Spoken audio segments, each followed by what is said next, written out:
I'd like to welcome on stage our futurists to take us through the future of technology and beyond. So, Matt.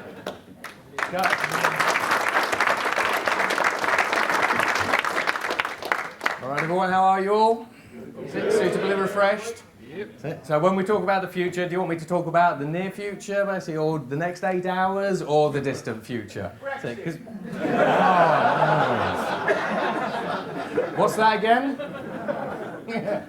My name is Matthew Griffin. I'm a lot of people call me a futurist, but I work with a lot of different multinational organisations. My timeline basically is 2020 to 2070, and I work with a whole variety of different organisations, everyone from Airbus, basically we're making the next generation of flying taxis, Dentons, the world's largest law firms, where we're talking about things like robo-lawyers, Huawei and Samsung, where we're designing the next 20 generations or the next 20 years of smartphones.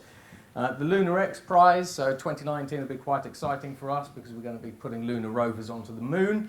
And then I cover the entire space, everything from super yachts to spacecraft, all the way from smartphones to semiconductors. And on the Microsoft front, it's been like a little bit of a sort of trip down memory lane for me. I was in their recent report on maximising artificial intelligence after their Recode event. And then as we talk about the CRN Awards, funnily enough, I used to work with Paul Brown basically at Exertis. So that's where I started off my career. But anyway, with no further ado, what I want to do is I want to play you a little pop song. It's about 3 minutes long, and then I'm going to ask for your opinion afterwards. And I know you're going to be wondering why I'm playing you this, but that's the catch.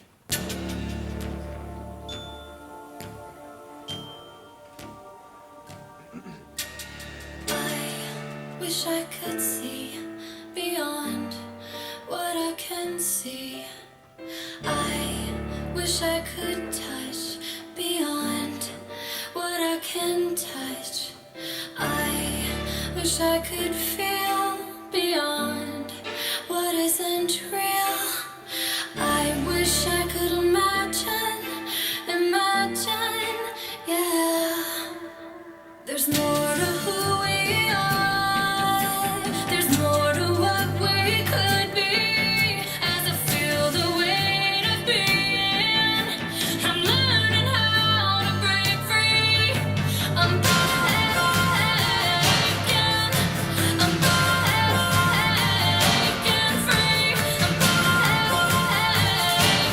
down, breaking free. I wish I could smell beyond what I can smell. I wish I could taste beyond what I can taste. I wish I could sense beyond the present tense. I wish I could imagine,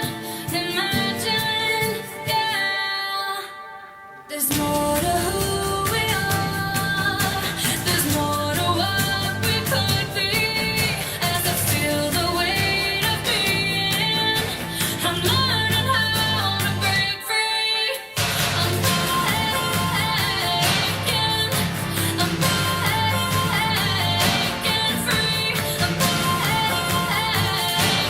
down, breaking free. I've tried to walk a mile in someone else's mind, but underneath a smile, we all feel quarantined. There's more to who we are. There's more to what we could be.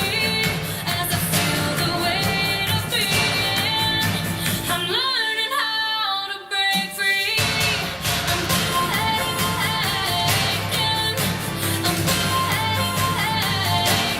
free. I'm breaking down, breaking free. So now that I've played that, if I ask you to rate that out of 10, where 10 is very good, you'd probably buy it, where 0 is junk, you don't want to ever hear it again. How many of you would give that less than 5? You know what, basically, you know what that indicates? Basically, I played this for the UK Ministry of Defence, basically, and the only people that gave it under 5s, basically, were the 3- and 4-star generals. All the way around the world, it gets a different response. So 6, 7, 8, and above. Excellent. So there you go, got a fan. Okay, so while you think you're actually watching a pop song and you're wondering basically why a futurist is playing a pop song, that was an artificial intelligence. So that song basically was created by an artificial intelligence called Ampner. It's had 500 million YouTube views. It's got 452,000 people signed up to it on YouTube, and Sony have signed it. That is one of the futures of entertainment. Now we just need to turn Simon Cowell basically into a virtual avatar. So what I'm going to do today, I'm going to talk about the new world as opposed to the old world. One of the things basically that if you step back in time and you ask people 10 to 20, even sort of 30 years ago, and you said from a technology standpoint, what do you think you're going to be able to do with technology next year? You know, they'd look at things like Moore's law, basically, and they say, well, we think the laws of computing indicate that computer chips are going to be more powerful and they're going to be slightly cheaper per performance. And I said, well, okay, what are you going to do in your businesses with this increased computing power? You might say, well, we might be able to process more data, we might be able to do new things. One of the biggest issues that a lot of organizations have today is, unlike the past where there was one exponential technology coming at you at sort of one time, there are now many more than these. So, for example, you step into a bank and you say, okay, next year computing power is going to keep increasing. However, we have cloud, we have digital, we have virtual reality, we have artificial intelligence. What are you doing with blockchain? By the way, are you playing with augmented reality? Are you playing basically with, what are you doing with quantum computing? And what happens when all those start coming together? What does all this start meaning for your business? You throw in robotics, whether it's hardware or RPA. What does all this mean for your business? All of a sudden, a lot of these organizations are, well, we're not too sure. It's a bit difficult to get our head around. And say, well, what does this mean for your industry? The industry and the markets that you're going to be competing in? And they go, well, that's a little bit confusing to untangle. What happens inevitably, basically, in one industry affects every other industry. If you take energy, for example, we'll have a look at that a little bit later, but if you drive the cost of energy down to zero, basically, and you flip everyone from fossil fuels to renewables, you change tax breaks, basically you change manufacturing, you change all sorts of things. So by affecting change in any one of these industries, you instantly affect some kind of direct or indirect change in all of the other industries that are associated to them. When you speak to large multinationals about the implications of technology, they say, yeah, we like technology. That's it. It's a force multiplier. I mean, how many of you have actually heard your customers say technology is a force multiplier? No one. What's that about? Yeah. Anyway, but from a startup perspective, again, startups say, well, technology is a great leveler. And one of the biggest impacts that technology has over time is it drives the individual cost of transactions and things to near zero or to zero. If you have a look at the cost of computing, networking, storage, all that kind of stuff, if you have a look at the cost of labor, if you have a look at the cost basically of energy, healthcare, all these kinds of things, everything basically is starting to be driven down to zero. You look at blockchain basically with peer-to-peer payments, you instantly cut out things like the SWIFT network, credit union. Western Union will charge $25 for a transfer. You can do that on the blockchain now basically for zero. So you start combining all of these different technologies together and you change the economics. Fundamentally, you change the economics basically of an industry. Now, in addition to this, where we have a look at where technology is taking us, increasingly technology is helping us decentralize and democratize access to every industry on Earth. So for example, you were that lady, basically you were standing in the middle of a field. If you move back 100 years ago, how many of you could have done your online banking in the middle of a field? How many of you could have bought products in the middle of a field? How many of you could have taken a healthcare assessment in the middle of a field? How many of you could have ordered a cab in the middle of a field? So we are democratizing and decentralizing industries, and that's every industry. They're just coming at different rates.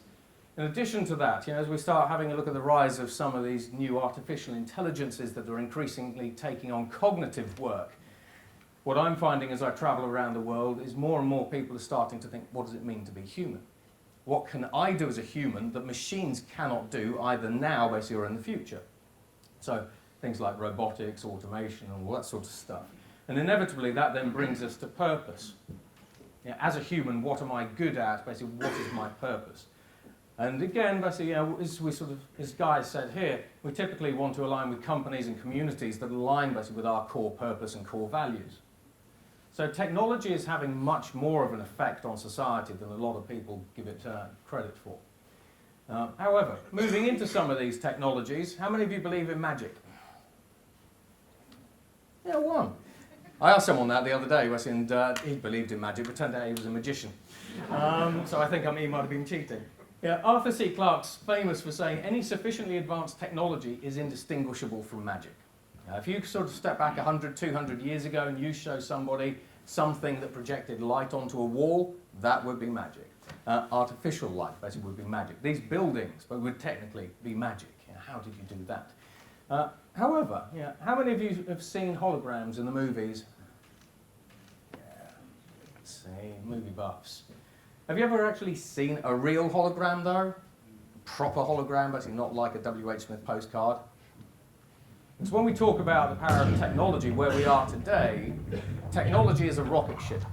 What we can do with technology today, it's already all the way over there. So just as a little demonstration, these are the world's first holograms. They are proper holograms. They are not magic. There is no trick. We just figured out how to make them. There is no augmented reality. There is no fake glass basically in between it.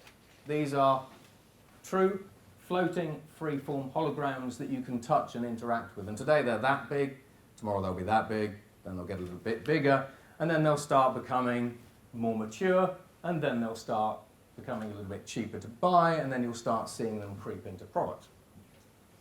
So that's a science fiction technology that is already here. And there are loads of these kinds of technologies.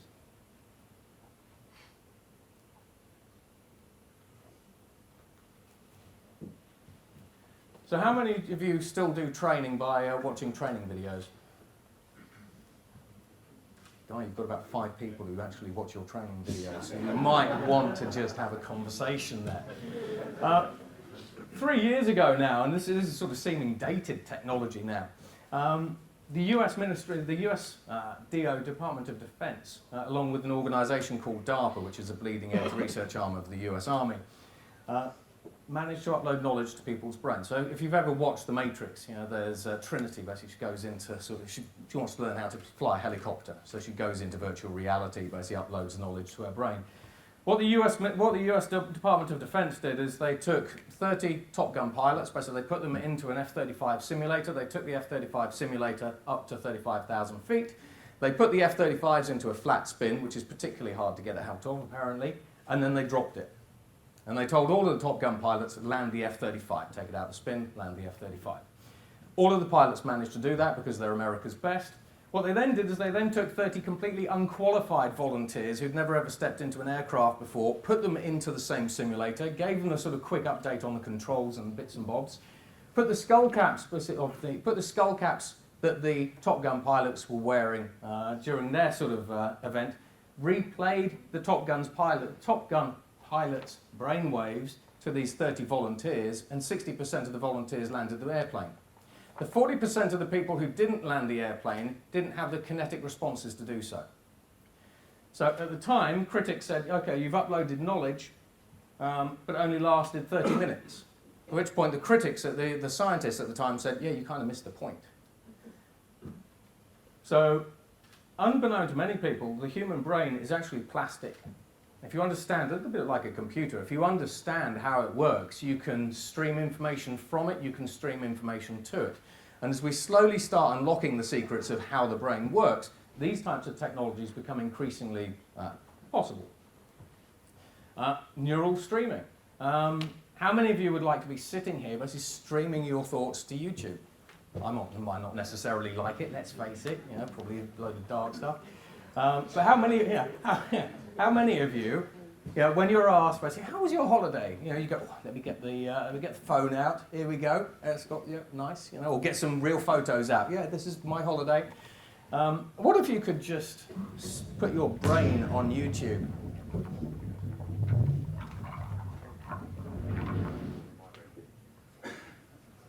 So this is using artificial intelligence, an fMRI machine, basically something called a generative adversarial network. Most people look at these basically think, well, that's a bit grainy and everything else, but don't let it be lost on you that what we're really doing here is we are taking information from billions of human neurons in real time, running it through an artificial intelligence, so just a neural network, that is then deciphering and decoding them. And if I asked you what these images were, you'd probably get some, you'd probably get the majority of them. The New York Police Department, for example, are already starting to use this technology to identify muggers and suspects. So they've been using this technology for about 2 years now, and they say, you were mugged, can you think of the mugger? And the photo fits that they're putting together are about 86% accurate. So images, sentences, moving videos. We did this with about 3 years ago with Harvard. Basically, we can do moving video as well, but it's very, very grainy. But the quality of this stuff increases over time. Telepathy. How many of you have ever played Tetris? Yeah, a couple, yeah. Are you still playing it based on a glass screen? About 2 months ago now, and again, you can look all this up. You want to figure out how to do it, you want to go and read the white papers, you want to go and have a chat with the scientists, feel free. About 2 months ago, a university in America connected 3 people telepathically, again using what we call TMS devices, basically, and artificial intelligence and the internet. And they managed to play Tetris telepathically. And again, can I have a look at this? So the only sort of one of the other interesting things with the technology that they use and the way that they laid it out is that it scales to internet scale. So as things like these TMS machines, which are kind of like paddles you put next to people's heads, start getting smaller, you can scale this stuff up. Tractor beams. How many of you have seen tractor beams in the movies? Yeah. So now this is where we start bringing some of these science fiction things a little bit down to earth, because people say, well, look, science fiction-y things are fantastic, but what can I actually go and sell today? What's on my truck today? What we're doing here is we're using a tractor beam, which is, they're described as tornadoes of sound. This is the University of Bristol. You can go and if the University of Bristol is one of your customers, you can go and have a chat with them about this. And if you go onto YouTube, maybe a little sort of community project, you can go and print off your own tractor beam. So have a look at the YouTube bit. However, if you combine tractor beams with 3D printing, you can now do this. You can take a 3D printed component, or just a regular component in this particular case, just this chip. You can move it into place.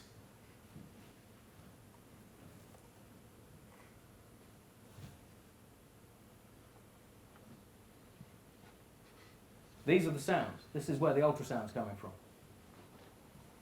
And then once you've done that, you weld it, just using a laser that's in the 3D printer. And you now have a working circuit. What you've just done is you've combined 3D printing, an emerging technology, with tractor beams, an emerging technology, to create a self-assembling product.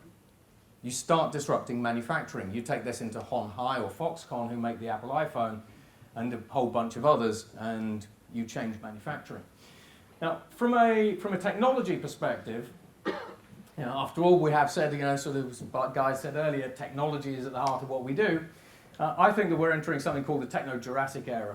Now, if you have a look at most CEOs, and you have a conversation with most CEOs, I think that Sam Brown here represents most CEOs.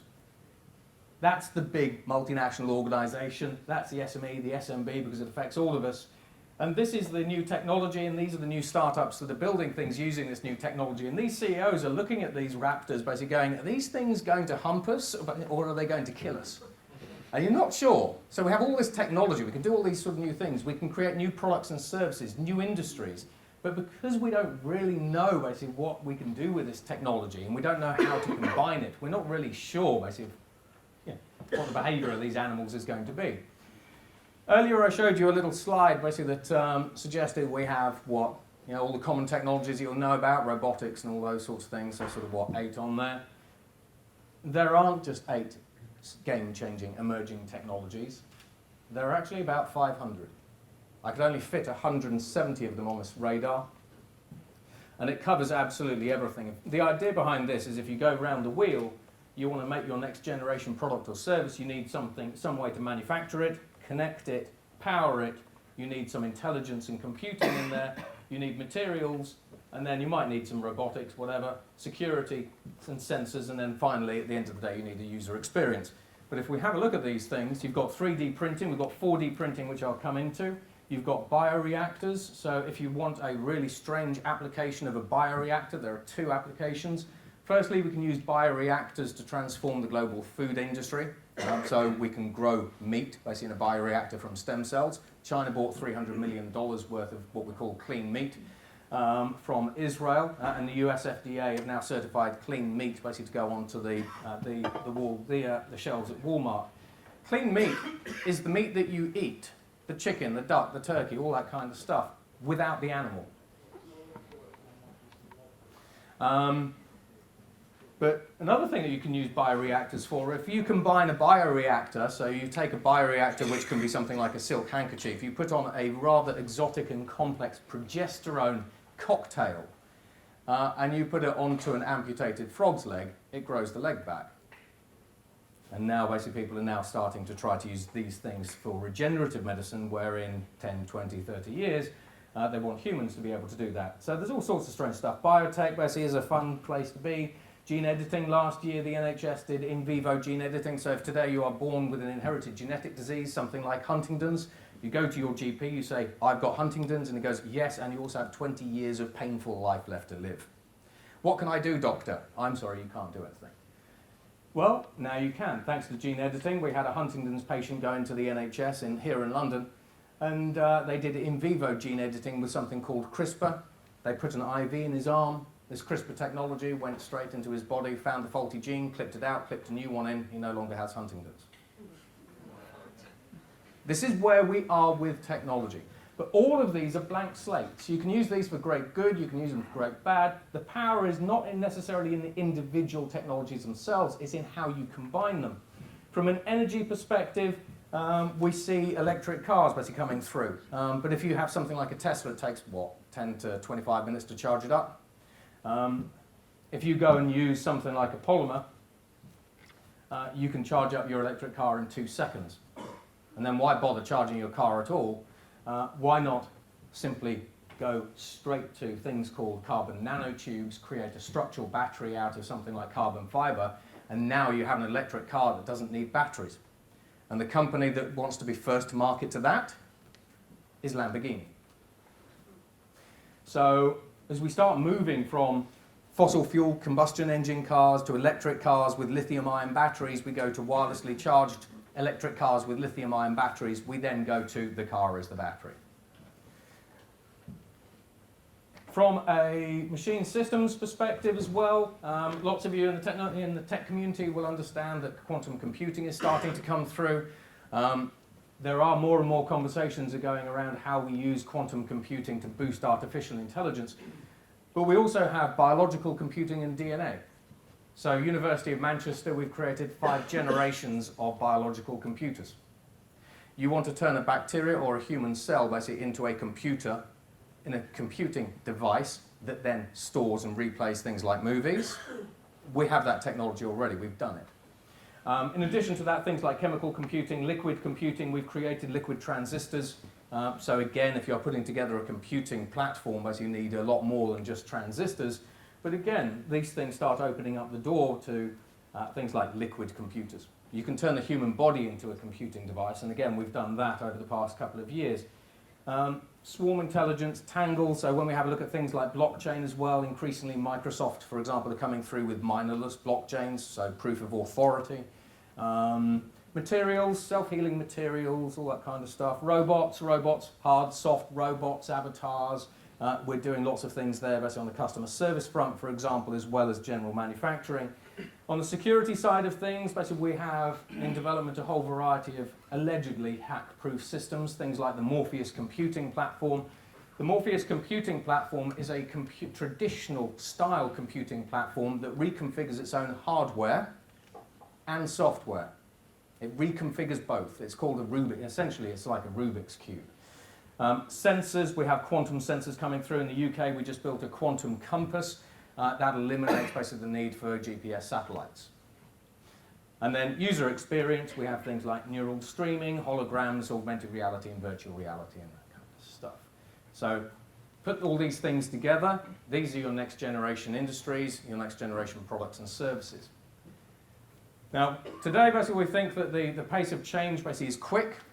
The majority of people I ask say, yes, we think the past 10 years, the pace of change for the past 10 years has been quick, but we think that the pace of change for the next decade is going to be quicker.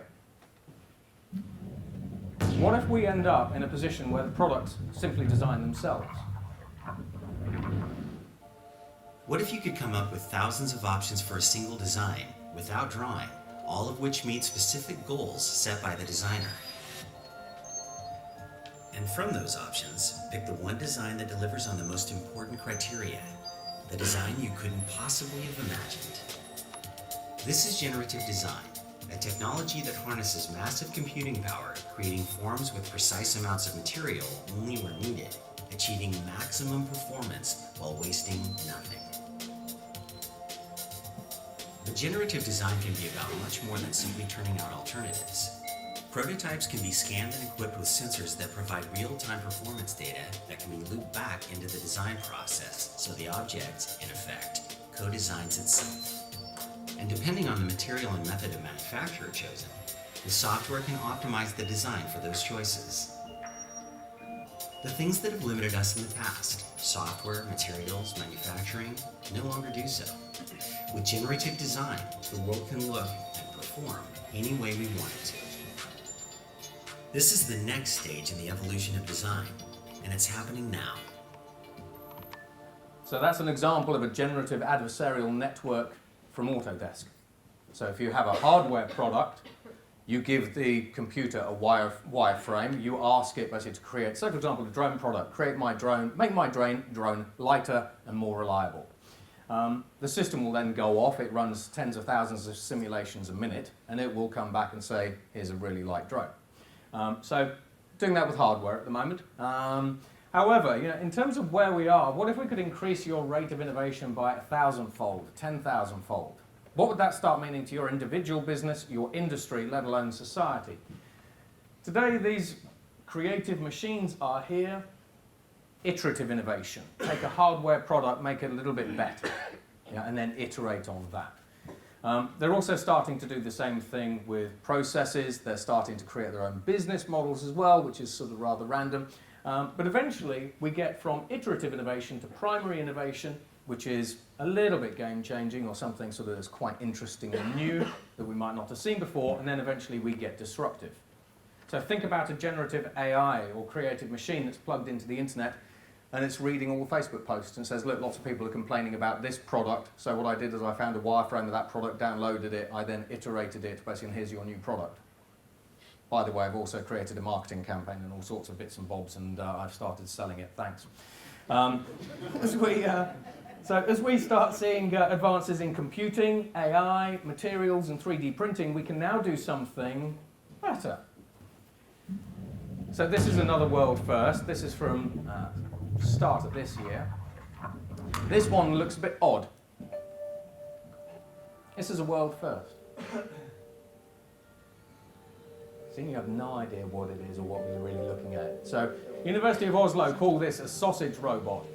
What they did is they created a sausage robot and they said, get from one side of the room to the other. The sausage robot has got a bunch of sensors in it. As it moves from one side of the room to the other, it feeds information about its movements into this generative adversarial network again, creative AI.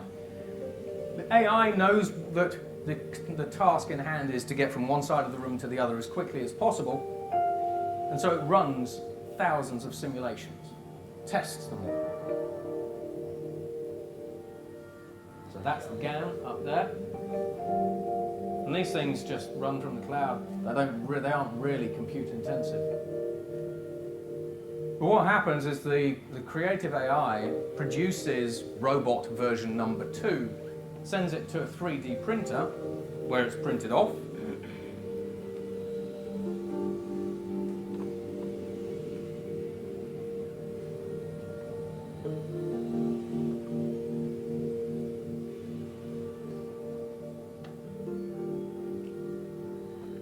And then at the moment, Brian, the lab technician, takes all the bits out of the 3D printer, cleans them off, screws it all together, sticks the robot back on the floor.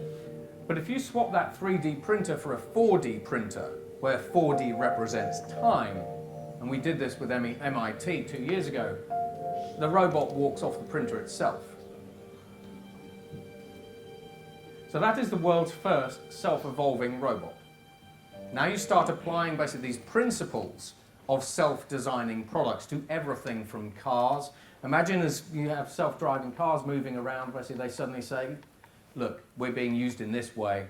They feed that back into Ford or GM's basically creative product, and then all of a sudden they end up with a slightly improved car, or a new car, whatever it happens to be. However, I mentioned that we're doing this with hardware. We're starting to create creative machines that build software. So next time you're in Microsoft campus in Reading or where have you, you might want to ask them about a Microsoft product called Deepcoder. So we have self-coding, self-designing, self-evolving, and self-replicating AIs already. Microsoft Deepcoder is an example, basically, of a self-coding AI. When you combine Microsoft Deepcoder, and it's in beta at the moment in Cambridge, when you combine Microsoft Deepcoder with behavioral computing, you can do something new. You can talk to your computer and you can say to your computer, build me an application, build me a word processing application. Deepcoder will go off and Google have their own, basically Google have got their own product called Bayou, which is being used by the US government again. These platforms will go off to the likes of GitHub, Stack Overflow, look for code, scavenge code, bring it back, compile it, stick it in front of you and say, is this the application you wanted me to build? IBM Watson's already starting on this path as well. Now at the moment, Deepcoder only does 5 lines of code, but over the next number of years it'll get to 100, 1,000. When you start getting to 10,000 lines of code, you get something really quite interesting. In addition to that, these machines basically are already being used to run fully autonomous companies. This is a company called Ada, which is out of Hong Kong. Fully autonomous companies are now starting to emerge in Wall Street, basically in the financial centres of the world. There are about 7 at the moment. About a year ago there were 2. So again, starting from a really low base, but starts upticking. These particular AIs basically are used to invest hundreds of millions of dollars basically onto the stock market, and there's no humans involved. Bridgewater, Goldman Sachs, JP Morgan, basically they're all trying to sort of follow this lead. And there's a whole bunch of other ones. But in addition to that, as we start having a look at where we are with AI today, this is from the University of Stanford. How many of you know how to code an artificial intelligence? Well, that's fine. How many of you know how to write? Writing courses going. Lots of writing courses. Where we are now, basically using these artificial intelligences, you can just literally type what you want them to do. So that could be a script, it could be something for an advert. So for example, like this one, create an advert of a man playing golf, drinking Coke. These inputs here, what we did is we trained an AI on millions of YouTube videos, so it starts understanding what different things and what different activities are and all that kind of stuff. And this one produces, just at the moment, they're producing these little tiny things here. They're just very small, but again, this is the start. Next year, these will be sort of 5 seconds long, they'll be a bit bigger, they'll be a bit higher definition, and then in 2020, they'll be even bigger still, higher definition, running to about 30 minutes or 30 seconds. We have the automation of creativity. And some of those are already being used by Lexus. So if you see the latest Lexus advert, it was actually written by an AI. And then we had humans basically doing the camera work. So when you start combining all of these different things together, you inevitably start disrupting industries. So as I've sort of discussed, agriculture, We can replace the cow with a bioreactor. So, for example, out in Dubai, for those of you that get the opportunity to go to Dubai, I work with Sheikh Mo and I work with the entire UAE government. We are turning Dubai from a net food importer to an exporter. And in the words of Sheikh Mo, in Dubai we have nothing but sand. You can't eat sand, you can't build anything from sand, other than sandcastles. So in Dubai we're doing all sorts of crazy stuff. So you can grow clean meat in a bioreactor without the cow. When we start talking about milk products, we can do that basically with yeast. So using genetic engineering, you can create yeast that creates milk, dairy products, soy, all sorts of things. So we start getting rid of the cow. The field basically is increasingly being moved into a vertical farm. So just think a building that grows crops kind of up the walls, that sort of thing. Vertical farms use 99% less water. They use no chemicals, no pesticides, no herbicides. They produce 8 times the yield. And the flavour of the food basically is 5 times better, according to Michelin star chefs. But furthermore, you cut out the food miles. So if you're in the restaurant industry and you start combining it with things like this, so I met the CEO and CFO of McDonald's a couple of months ago. The agriculture piece lets them collapse their global food supply chain. This probably doesn't really need any introduction as to what it actually does. But the combination of artificial intelligence, robotics and machine vision now let McDonald's and other fast food chains literally reinvent their business models, boost profits and all sorts of stuff.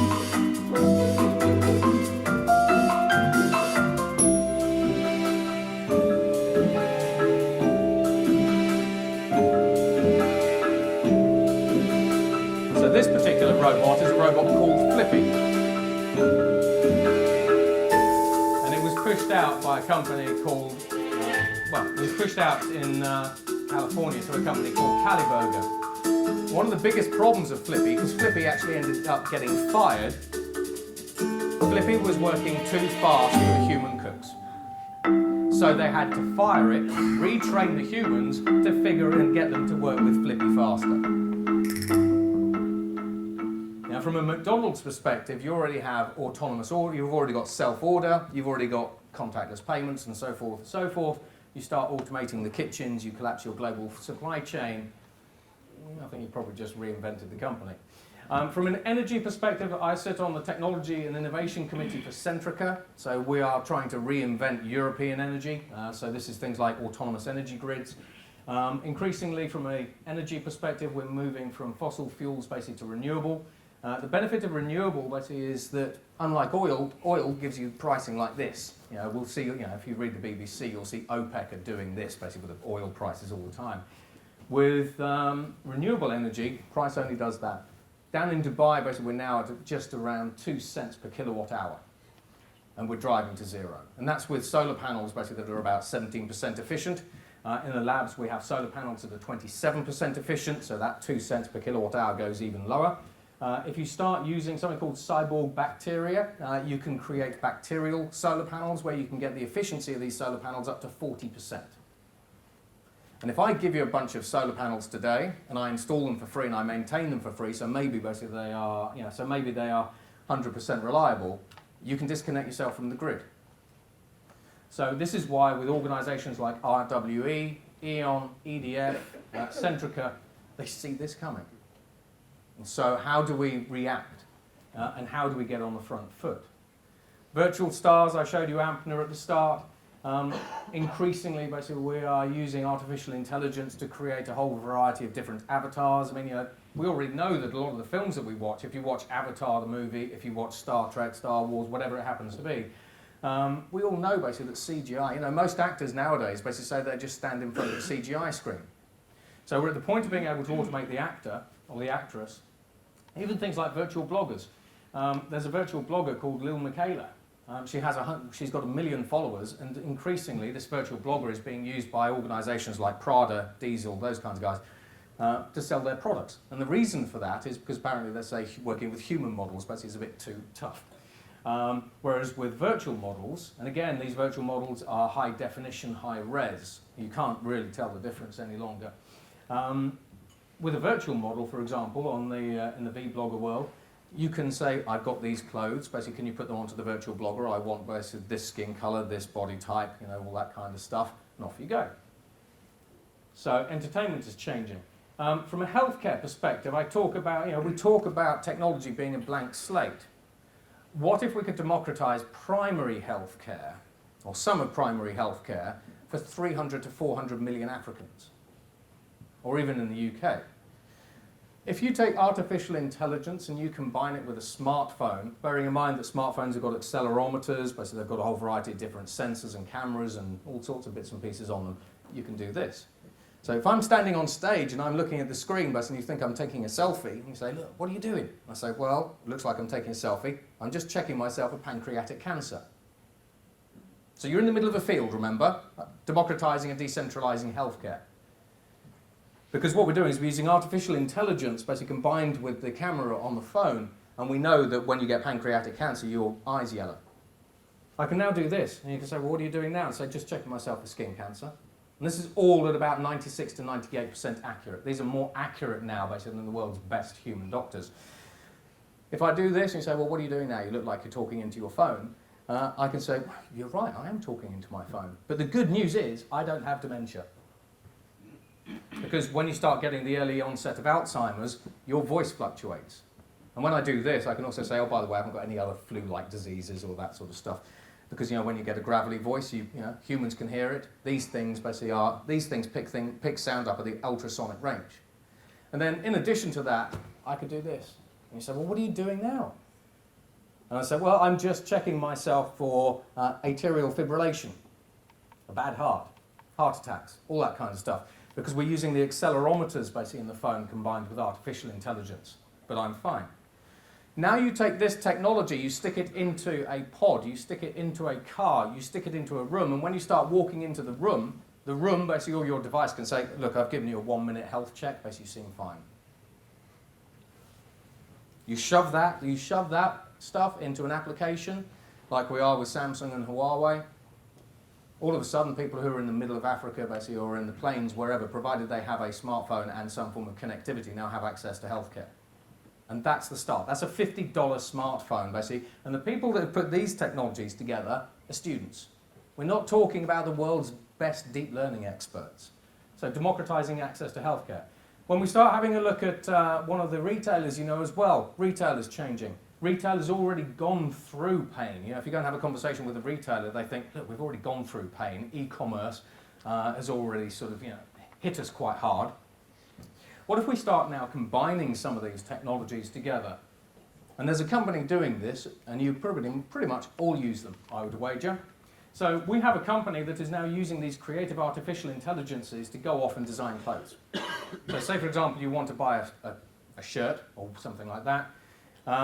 You go onto their site. These AIs basically will go off. They'll have a look at all the top-rated shirts, basically on things like Snapchat, Facebook. The ones basically everyone went, I like that shirt. And it figures out basically what's the commonality between them. Everybody, all these 5-star shirts, what links them all together? Is it collar size or color or whatever it happens to be? It'll then go off, create a high-definition render, and then it'll push that high-definition render basically onto its website, where you can look at them. So now you decide that you want a shirt, so you're standing in front of a screen. Doesn't have to be a mirror, but you're standing in front of a screen. Increasingly, we have 3D and sort of body vision cameras built into these screens. So bearing in mind that these little dots here, these are cameras. We don't need anything particularly special other than spatial AI. Now what we can do is we can stand in front of the screen. Basically, it takes a scan of our body, and it says, OK, I now know your precise body shape. I've got your precise measurements. Thank you very much. You go in, if you want to, you can tailor it so you can change the colour of your shirt, you could add little details and all that sort of stuff. In addition to that, basically this is a Ralph Lauren pitch, but the company I'm talking about, as I say, is somewhat different. It can now start suggesting other things. People who bought a shirt like that basically also bought shoes that look like this. Traditional optimization engines and recommendation engines, nothing fancy there. You see what you look like in it, so you're standing in front of your virtual mirror or just your screen basically, and because we've got increased computing power basically in these devices, and we've got better high-definition rendering, you move around and it actually looks like wearing the clothes. So now you think, actually, I'll tell you what, take a punt, I'll buy it. So you've now bought the clothes. This is the company, by the way. This is a fully autonomous manufacturing patent from Amazon, number 9,782,906. Up until that point, your shirt never existed. When you pressed buy, Amazon now doesn't have any shirts in inventory. They just have fabric. The fabric gets manufactured, so the fabric comes into this machine, it's manufactured, and then, once the shirt's been made, we can fulfill it autonomously. So we could use autonomous vans, autonomous trucks, autonomous drones, whatever it happens to be. These products can also be picked basically without any hands at all, because increasingly when you combine robotics with AI, with machine vision, we can create robotic systems that can pick faster than human pickers and more accurately than human pickers. In addition to that, basically when we start having a look at the future of mobility, this is the Toyota e-Pallet. You can turn this into a bus, because from a transportation perspective, if you take away the pedals, the dashboard, the steering wheel, do you actually have a car or do you have a pod? So Audi, Toyota, lots of manufacturers, lots of motor companies now are starting to get to the point where they're saying, you know what, car is dead. Next time you get into your cars, take all that stuff away, are you in a car or are you in a pod? So now what we have is we have all these companies basically that are redesigning vehicles basically from the ground up. So this is an autonomous pod. On the one hand, this can be a bus, but on the other hand, this can be a shop. On the other hand, it could actually be a mobile GP walk-in surgery, and we're starting to build these out in Dubai, where when you walk in, it goes, by the way, thanks for doing a health check, that minute health check, you're fine. Or, by the way, you aren't fine, would you like me to call a doctor for you? By the way, here he is on a video call. But from Amazon's perspective, those creative AIs I showed you, they're unleashing those on anything that has anything to do with fabric. So if you're in the bedding industry, if you're in the soft furnishings industry, the clothing industry, Amazon is now a fully autonomous, starting about 2019, they're going to trial this stuff.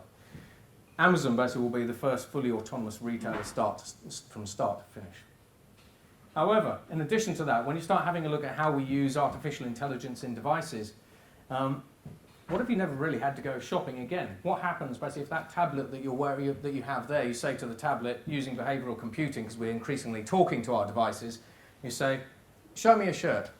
And the tablet simply shows you a shirt that it thinks you might like, shows you a style collection, and you just click buy, buy, buy, because it's already got your personal measurements.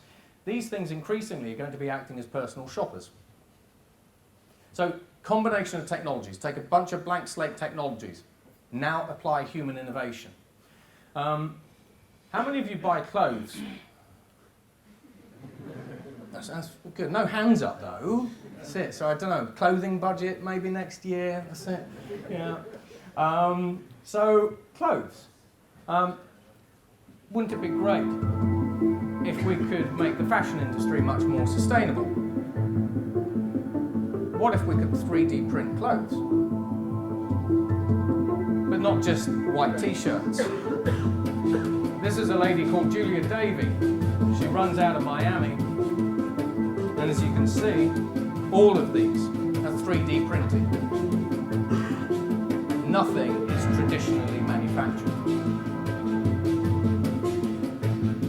And if you walked into a store, say you walked into Harrods, basically you looked at that dress and they said, oh, by the way, we printed this dress, would you think they were being serious?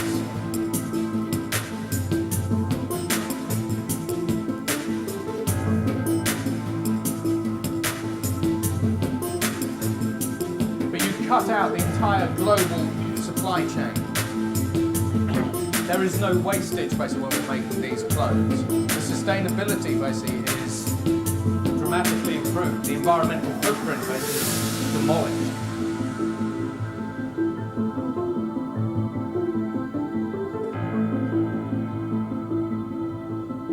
But the only reason we can do this is because we have a 3D printer and then we have been innovating new materials. New materials plus a 3D printer equals that.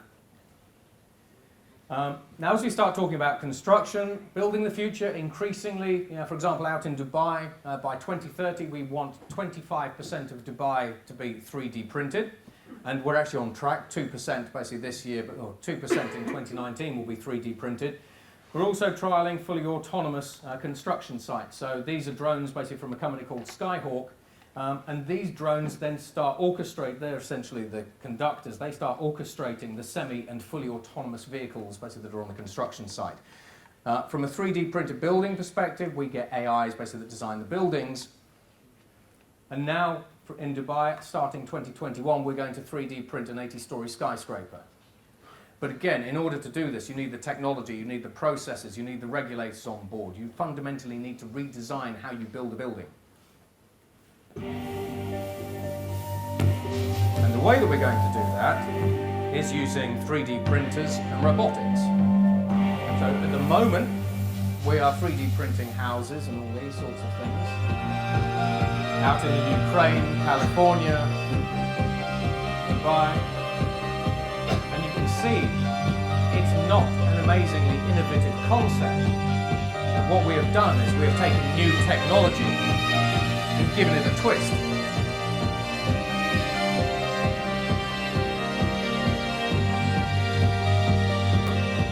And then if you're 3D printing a skyscraper, you can put this on a rig, so like a crane rig that just lifts it up.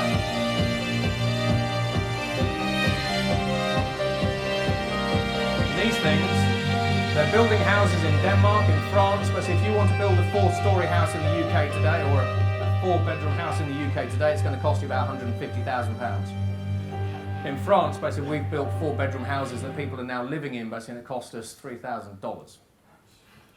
And it was printed in under 24 hours. The US Marines are 3D printing barracks now. And again, they're saying, well, actually, it's really slow. It takes us 3 days to 3D print an army barrack. However, because we're going to improve the processes and the designs and everything else, we want to get that down to a day. So now we're talking about process innovation. And as we start talking about 3D printing buildings, starting 2024, we're going to be launching equipment and cargo basically to Mars with things like SpaceX and the big Falcon rocket, the BFR. So NASA, and again in this case Autodesk, are already 3D printing moon habitats and Martian habitats. Because again, we're trying to figure out what works, what doesn't work, and all that kind of stuff. But bringing this back to people, what we have, what I've shown you here, is just the tip of the iceberg. It's the snowflake on the top of the iceberg. We have a huge number of emerging technologies coming through, but they are all blank slate. It's still up to us humans, for now at least, to get to the point where we figure out, what are the society's needs? What problems are we trying to solve? What are we trying to innovate, build, and create? And then you go off, and then inevitably, if you're building a next generation product, you are using some semblance of technology and you're combining them together. Now, and this is one of the other sort of things that from a human perspective, we all know Google democratized access to information. Artificial intelligence is democratizing access to creativity. Because you can go down to a slum in Soweto, and I do this, by the way. You can give them a connection, you can give them a laptop, you can give them access to creative AIs in the cloud, and they can start designing things. So we're democratizing access to creativity and expertise. From an expertise perspective, we're putting robo-lawyers into the cloud with Israeli companies like LawGeeks, American companies like Ross Intelligence, who use IBM Watson as the base of their platform. And now all of a sudden you have lawyers in the cloud that you can speak to that charge you a couple of cents, as opposed to $300 an hour for a lawyer. And then connectivity. This year, 2019, we're launching 4,200 satellites for the next 4 years into low Earth orbit. When you do that, you connect every single person on the planet, because only 50% of the people on the planet today have got decent broadband. The other 50% of the people on the planet either have no broadband or connectivity or limited. So what starts happening when your addressable market opportunity isn't the 3.5 billion connected people? Facebook's sitting at what, 2.2 billion people on its platform at the moment? You double the number of people on the planet who are connected. What's that go to? 4.4? And as I say, everything comes back down to us as humans, because all of these things that I've shown you, we have been creating them. The amount of human potential that there is around the world is staggering. we are increasingly having the technologies basically that allow us to unlock that. And as for just some of the things I've shown you today, you know, tractor beams, holograms, you know, streaming your brain to YouTube, all that kind of stuff, you really then have to sort of wonder basically what we could achieve tomorrow. I don't know, maybe in 2024? This has already been tested 70 times, by the way. And FAA approval is now going through.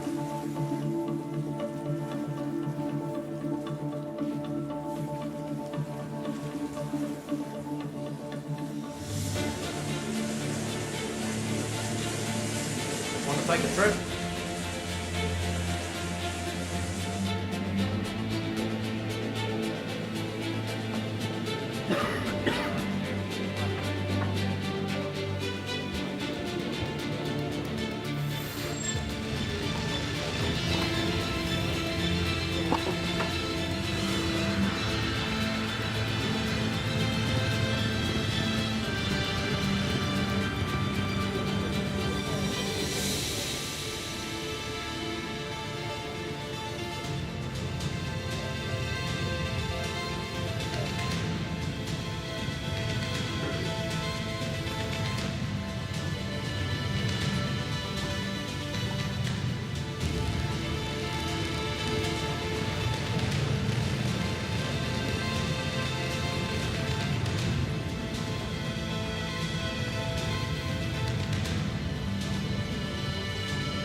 So we have incredibly powerful technology, we have incredibly powerful brains, we hopefully have an incredibly powerful society, which then begs the question, what are you going to build? So thank you very much. My name is Matthew Griffin, and I hope you've enjoyed the presentation.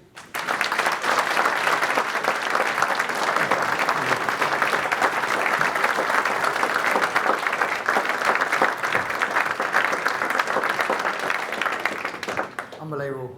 What an amazing time to be in the industry. And Darren, you can finally eat meat without killing any animals. So look, another round of applause for Matt.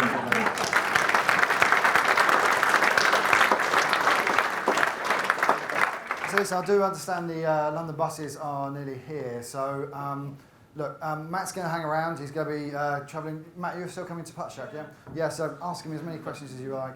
Pick his brains. He'll be around all afternoon. And girls, what is the next plan of attack based on our limited entrance to the building? Okay, so the lifts are working again now, so I'm going to come out with the grab all your bits, and then we're going to go back down this corridor to your right, and then it's halfway down. And then it's about halfway down, there's 5 or 6 lifts that you can all jump in. Head down to the main foyer, and then directly up the front of the building is 2 London buses. If you were staying overnight at the Holiday Inn, you must board bus number 1. If you're not staying overnight, or if you booked your own accommodation, or if you're going home, jump on bus number 2. Hannah, is that now or is that on? That's now, yeah. That's now, okay. And you're more than welcome to leave your luggage on there. It will be secure throughout the afternoon, or there's a cloakroom, a big cloakroom at Putt Shack as well. Guys, just before we do that, I just want to look, the work that's gone in from the presenters and also Amy and Hannah in putting this all together. It's been extremely stressful, especially with the building works going on. We've been sort of nervously biting our nails. So look, probably won't get a chance to say thanks to these two.